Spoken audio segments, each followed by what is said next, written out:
Hello, lovely people. Welcome to not a book chat. It's been a while since I've done a video.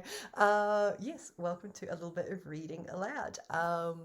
So we are gearing up for the launch of Gobbelino's sixth adventure, A Menace of Mermaids, which I can't wait to share with you. And it is out this Friday. So this Friday, 19th of May. Yes, and it is the second to last book in this particular Gobbelino series. I have had so much fun writing Gobbelino that I'm not entirely sure I can say that there won't be another series. I just don't have any plans for it right now because I have so many plans for other things. But anyway, yeah, really excited to share it with you. What I would say on it though is this one, as with all the other previous Gobbelinos, they're fairly standalone. You know, it helps if you know some of the previous story, but you can sort of get along without. However, book 7, which will be out in a couple of months, all going well, you will need to have read the other books for that, because everything sort of comes together and sort of my subconscious was having lots of fun apparently because it made lots of connections with all the books. So if you haven't read it yet, or read the others yet, start with Scourge of Pleasantries, and I shall pop a link to that up there, down there, one of those. Yes. Oh, and while I'm here, just remind me, I should show off my D.I. Adams t-shirt. The significance of the duck you'll know if you've read What Happened in London, and if not, it's just a duck. But don't leave home without it.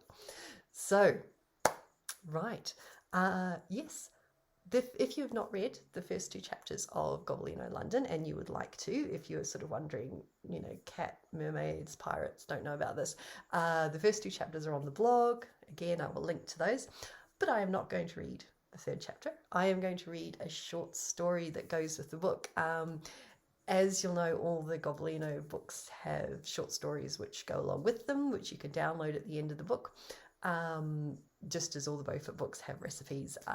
Yes, and in this particular one, because Whitby was just like, there were so many possibilities for me to write my weird little stories. I got loads of ideas. So you get 1 novella, which I'm not going to read, and 1 short story, which I'm going to read to you now. And this takes place before the events of A Menace of Mermaids and just after the events of A Worry of Wares. So it's kind of right in there in the middle. All right, are we ready? Are we comfortable? Am I ready? Probably not. I've left my reading glasses somewhere, so if I'm squinting, please excuse me. Right, housekeeping. It wasn't the cold that woke me. It could have been, of course, since what our heavily bearded landlord had titled the attic room should more properly have been called a garret, of the sort that small Victorian children and penniless artists pined dramatically in. Even on a night as still as this one, whispers and curls of draughts came stealing in around the window and down through the gaps in the rafters and plucked sharply at my whiskers. It was entirely possible I could have had frostbite of the ears, except that I'd burrowed deep into the blankets on the squeaky single bed, where Callum gave off a familiar nicotine-scented heat. He also twitched and kicked a lot, but I just kicked back, so we'd reached a sort of equilibrium with that. I poked my snout out from under the covers, earning more twitches from my bedmates. Greensnake was also curled in with us, and he hissed at me as I let the cold air in. The room smelled the same as it had when we'd walked in. Dust and long nights and hard days, worn at the edges with salt and storms and cold northern sun. There was no one here but us and the drifting traces of long-departed boarders. But still I lay there, the heavy blankets pinning my ears back, wondering what had woken me. It hadn't even been a nightmare of the usual sort, featuring yawning voids and savage claws and the feel of the sorcerer's hand on my back, and the seesawing uncertainty of whether she'd cast me to the beasts or save me from them. No, this was simply the cat sense that things weren't right. Not that much could be right. We'd been run out of leads, our apartment gone from a refuge to a threat in the space of a few days, which was saying a lot when one considered we were perfectly used to small gaps in reality, bleeding weirdness about the place. And we'd wound up in Whitby, of all places. The seaside. Everything stank of salt and hot chips, and the heavy damp of the sea air followed us through the tatty halls of the boarding house we'd ended up at. It was a tall, narrow, It was a tall, narrow terrace building in the middle of a row of them, full of creaking floors and heavily shaded lamps and a lingering whiff of boiled meat that crept around the corners like a mugger. Somehow it was also full, other than the garret. The landlord had hunched his heavy shoulders as he tapped an open ledger book full of scrawling print, his red beard spreading across his chest and belly in carefully combed waves. "Jerry sent you," he said. "Yes," Callum said. "He said you'd be able to help us out."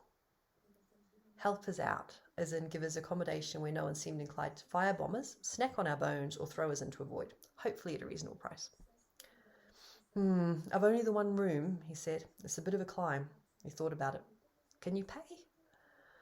"A bit," Callum said, which seemed optimistic. The landlord looked from Callum to me and sighed. "No watch business, no cooking charms in the kitchen, no storing fish in the bathroom, no drawing summoning circles beneath the bed." "That's a rule?" I asked. "What happened to make that a rule?" "You don't want to know," he said, and offered a hand to Callum to shake. "I'll have some work for you in exchange for the rent." "Thank you so much," Callum started, and the landlord shook his head. "Any friend of Jerry's," he said, and handed us a key, all the way to the top of the stairs. And now here I was, awake in the middle of the night, and I was pretty sure it hadn't been a fish in the bathroom that had woken me. The bathroom was 2 floors down anyway, so it would have had to be a pretty noisy fish. I sat up, pushing my head out further and letting the blanket slide down my back. There were no curtains on the window, and weak, reluctant light dribbled in from the street outside, painting the shadows of the window frames on the wall. It was hardly bright, but more than enough to see that the room was empty. Or looked empty, anyway. "Callum," I hissed. He grunted and curled tighter under the covers, pulling the blankets off me. "Nice," I said, shivering at the sudden exposure. "Leave me out here for the ghosts to get." "No ghosts," he mumbled. "How do you know? You haven't even looked." He groaned and flopped around in the bed, making the springs squeak alarmingly, then sat up. His hair was doing a good impression of one of the before photos of a particularly disgruntled rescue dog. "What am I looking at?" "Stuff," I said, examining the room. "Something's off." "That's your breath," I growled. "I'm so happy I woke you." "Not half as happy as I am," he said, and burrowed back down under the covers. "It's our first night, Gobbs. Things are going to feel weird, but it doesn't mean there are ghosts." "I'm not making it up," I protested. "This place is creepy, and something's not right." "Just go back to sleep. If we've not been murdered by morning, we can talk about it then." "That's very helpful. You're very helpful." There was no response, and I sat on the edge of the little bed for a bit longer, looking at the wobbly desk and even more unstable chair that were tucked below the window. The surface of the desk was scarred with old gouges and scratches that I supposed could have been made by someone clawing at it in existential horror, but given the ink stains and initials, were more likely left by bored students in drafty study halls. The only other piece of furniture in the room was a freestanding wardrobe with one missing leg. A brick propped up that corner, and its door was ajar, leaking darkness. I could feel the warmth of the bed behind me, a whiff of sleepy indifference rising from it, but I could also taste the memory of the void at the back of my throat. Sleep didn't seem as comforting as it usually did, and there was no ignoring that itch in my paws that said I'd felt something, no matter what my clueless partner might think. "Fine, I'll do it," I said to the mound of faintly musty-smelling blankets, and didn't get so much as a grunt in response. I jumped to the floor, the old wood cold beneath my paws, and checked under the bed before I went any further. Less in case of summoning circles, and more because everyone knows the freaky ghost is always under the bed with giant hungry eyes and far too many teeth. There was nothing there but an empty bottle of cough syrup and a dead moth, so I padded over to the wardrobe and stuck my nose around the door, snuffling dust in the ground and dirt of decades of careless use. Callum's old coat hung from a hanger, adding a layer of cigarette smoke and decay to the general whiff, and an ironing board leaned against the back, which seemed needlessly optimistic. I doubted the boarding house's clients had much need of ironing boards. Not that we'd met many of them, and I had watched us pass from one door on the first floor, following our progress up the stairs, and on the second floor an indistinct shape had fled into the bathroom and slammed the door before we could see more than a voluminous floral dressing gown. But it still seemed unlikely any of them would need their business shirts and wrinkle-free glory for Monday. I left the wardrobe and did a circuit of the room, jumping to the desk to peer out the window. Nothing moved on the street but 4 large rats moving purposefully in the direction of town, 3 of them dragging a striped scarf, the colours rendered indistinguishable and muted in the orange streetlights. The 4th was toting a matching hat with a large bobble on the end, struggling not to step on it, and seemed to have the bad end of the deal if anyone had asked me. No one did, though. and after watching them round the corner and scuttle out of sight, I jumped back to the floor and resumed my inspection. One bedside table that was actually a crate with a tea towel draped over it, empty and with nothing behind it. A reusable shopping bag holding a couple of cans of cat food, half a packet of biscuits, and a bruised apple. A little pile of books Callum had picked up from the communal bookshelves downstairs, none of which looked to be cursed or bound in cat skin, which I thought was a real risk with some of the older, more dangerous-looking volumes. Callum's boots, which I didn't sniff, and his jeans folded next to them. And that was it. That was the entire inventory of our room. I went to the door, snuffled along the bottom, then put my paws up by the lock so I could peer through the gap and make sure it really was locked. It seemed to be, not that it'd be any help for ghosts, of course. I dropped back to all fours and looked around. There was nothing here. Perhaps I'd heard a bird on the roof, or rats in the walls. Perhaps I'd heard nothing but the echoes of my own nightmares. There were plenty of those, after all. I was halfway back to the bed when I heard the scratching.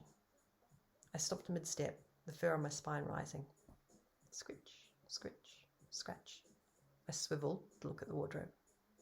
Scritch. Scritch, scratch, scritch. It was definitely coming from the wardrobe, which seemed to rate only barely lower than under the bed for creepy stakes.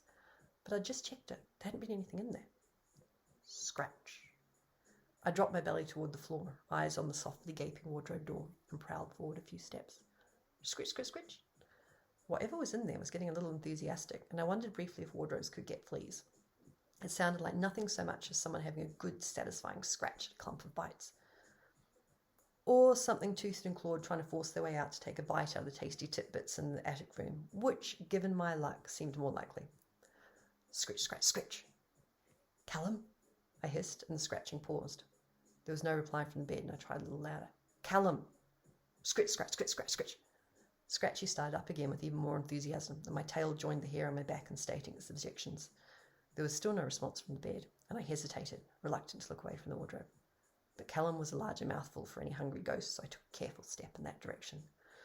The wardrobe exploded with the sound of frenzied scratching. No, not scratching, ripping, like the very fabric of the world was being torn apart in there, and the whole structure started to shake, wobbling dangerously on its three legs. Suddenly those gouges in the desk seemed much less likely to be made by bored school kids, and for the first time I noticed long, deep tears in the old boards of the floor, all running toward the wardrobe. If my fur hadn't already been at full alert, it was now. I opened my mouth to yell for Callum, and there was a neat, efficient little knock on the bedroom door that was somehow even more terrifying than the assault on the wardrobe. Instinct took over, and I shot into a vertical leap that brought me down facing the door, to ears flat and teeth bared. The scratching had come to an abrupt stop, and I jerked my head around so that I could see the wardrobe, trying to keep an eye on both it and the door to the room at once. Scritch. It was a small sound, almost questioning, and I hissed involuntarily. A hiss came back, something thick and liquid and hungry and large, and my mouth went so dry I couldn't have shouted for Callum if I'd tried. Knock, knock. Scratch, scratch. My gaze twitched from the door to the wardrobe and back again. I needed to wake Callum. Maybe we could escape through the window. Sure, it was an attic window, but what was a broken leg compared to being eaten by wardrobe dwellers or dismembered by nighttime door knockers? Knock, knock. A little firmer now, a touch of irritation in it, and I wondered if it was common courtesy for people to politely open the door to murderers in the middle of the night. Then the scratching in the wardrobe set up again with furious intention, a feverish chorus that suggested either someone had far too many limbs or that there were a lot of someones in there. The knocking ramped up in volume and speed, and I bolted. Callum! I leaped from the floor straight to the centre of the bed, and Callum sat up with a yelp in the sort of language that should have considered the phantom scratcher to at least reconsider how tasty we were going to be. It just kept going, though, the wardrobe shaking so badly that it was working its way off the brick, and I did not want to know what was going to come out of the back if it smashed on the floor. The wardrobe! I shouted at him. They're going to get out! What? Callum was already swinging his overlong legs off the bed, his eyes wide. What's going on? He had to raise his voice to be heard over the frenzied scratching in the wardrobe and the knocking on the door, which had built to a pounding. Who's that? I don't know. Probably a serial killer. The wardrobe door chattered hungrily, and something muttered beyond it, a wordless sound full of teeth and drool. Callum had taken a step forward, one hand raised to grab the door, and now he paused and gave me an uncertain look. Don't let it out, I yelled into the dubious safety of the bed. Let what out? How the hell should I know? You found it! Callum abandoned the wardrobe door and lunged toward the desk instead. He grabbed the chair, brandishing it like a lion tamer. I hope we weren't dealing with anything more than a very wimpy lion, because I was pretty sure I could have broken the legs off the chair with one paw. I did not find it, I told him. This room's a bloody trap. Callum gave me an uncertain look, then turned his attention back to the shuddering wardrobe. He jabbed at it experimentally with the chair and said, Come out of there. No, don't! Tell it to go back in. My coat's in there, he pointed out. Oh, horrors, I said, and he gave me a disapproving look. The knocking on the door to the hall had stopped, but the wardrobe was dancing and shuddering and making noises that suggested that whatever was in there was about to reach critical mass. Fine, Callum said, and gingerly touched the chair to the wardrobe door, pushing it closed. If I can get this latched. He gave a yelp of horror, and I spat, scuttling backward on the bed as a clump of glittering tendrils whipped out of the gap around the door and wound over the chair, flowing toward Callum like luminous, hungry tinsel.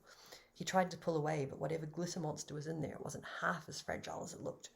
It jerked on the chair, and he almost lost his footing, still clinging on grimly.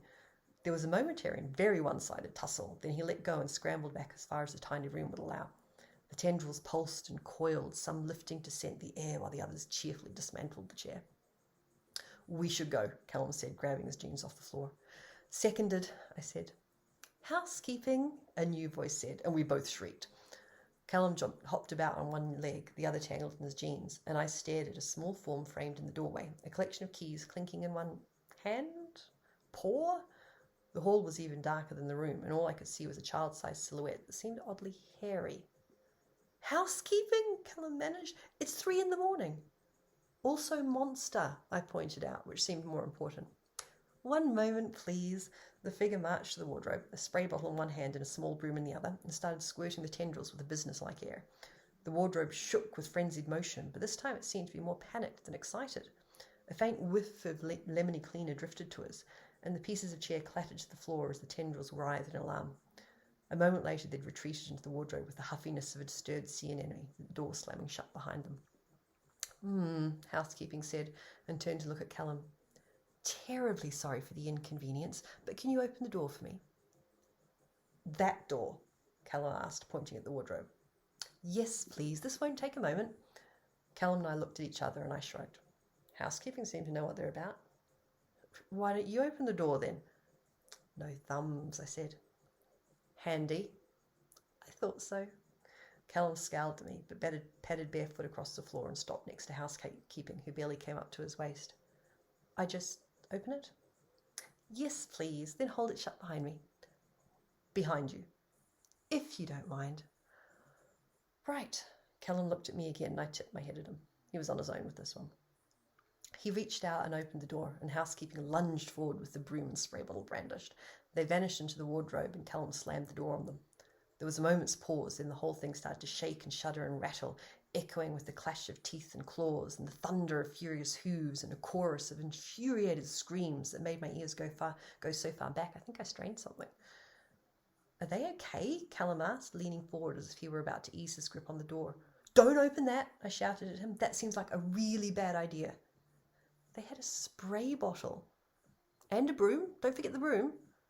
The wardrobe gave a last horrified shudder, hard enough that I felt the vibration of it right through the bed, then fell still. Neither of us moved. Callum still holding the door closed hard enough that I could see the muscles standing out in his shoulders. Knock, knock. Callum looked at me, his eyes wide. I stared back, wondering how sneaky glitter monsters might be. Housekeeping, a muffled voice said from inside the wardrobe, and Callum's shoulders slumped. He let the door swing open, and the little figure climbed out, still clutching their spray bottle and broom. The broom had a large chunk taken out of the head that looked uncomfortably bite-shaped. Thank you for your assistance and understanding. They closed the wardrobe behind them and turned towards the bedroom door. Hang about, I said. What the hell was that? I'm terribly sorry for the inconvenience, Housekeeping said. This room doesn't get used a lot, so some small details may have been overlooked when cleaning. Small details? There's a monster in the wardrobe. Housekeeping looked at their broom. The issue has been fully resolved and no recurrence is foreseen. Would you like some hot milk? I'd like a room without a monster in the wardrobe, I said. Unfortunately, we are at full occupancy. Perhaps a hot chocolate. What was it? Callum asked. I'm terribly sorry. I will chew on your ears, I said. Tell us what was in the wardrobe. — Housekeeping tutted. Please refrain from using abusive language toward the staff. He's a cat, he can't help it, Callum said. Even so. Housekeeping marched to the door and paused to look back at us, their outline rendered fuzzy and indistinct in the low light. Breakfast is served at 7. Then they were gone. The door closed firmly behind them and locked with a roll of the key. Neither of us said anything for a long moment while we stared at the wardrobe. Its door was back to hanging ajar, exposing the shadows inside, and after a moment Callum dragged the desk over and pinned the door closed with it. Then he sat on the side of the bed and looked at me. I want a cigarette. I want some roast chicken. My cigarette's from my coat, he said, pointing at the wardrobe. What about the roast chicken? Probably as much chance of that as I've got of that hot chocolate now. I said, because there wasn't much else to say. There wasn't even any point speculating about what sort of summoning circles the previous occupants had been messing about with, or where the wardrobe had come from. Welcome to Whitby, Callum said, and fell back among the covers. I bloody hate the seaside, I replied, and sat and watched the wardrobe as the long winter night ticked slowly on toward dawn, and outside the gulls started to scream, and the faint scent of lemon cleaning spray hung in the still dusty air like an aging charm. At least it hadn't been the void. It hadn't even been personal. Although I wasn't sure if that was better or worse. Okay, lovely people. That is it. That is one of the stories that you can grab at the end of the next Gobbelino book. I hope so much that you do enjoy the book when it comes out. Like I said, if you're not sure about it, you can read those first 2 chapters on the blog now. And yes, the only other thing I want to say is that if you're in the Facebook group, or if you would like to be in the Facebook group, I'm going to be doing a Q&A on launch day, which I've never done before, so that could be highly entertaining for everyone involved. But if you would like to drop some questions, you can pop them down below. You can go across to the Facebook group and pop them there. I will be mentioning it. No, I've already mentioned it in the newsletter. There we go. I'm sorry, I'm recording this ahead of time. But yeah, just let me know any questions you've got. I will try and answer as many as I can. Hopefully I get some. Otherwise it's going to be a very short Q&A. And I will see you in the Facebook group on launch day, so this Friday. And I will post it across the Facebook page after, so if you don't want to join the group, you can see it there. And yes, until then, happy reading, lovely people. Keep your duck close. And we will see you soon. Bye.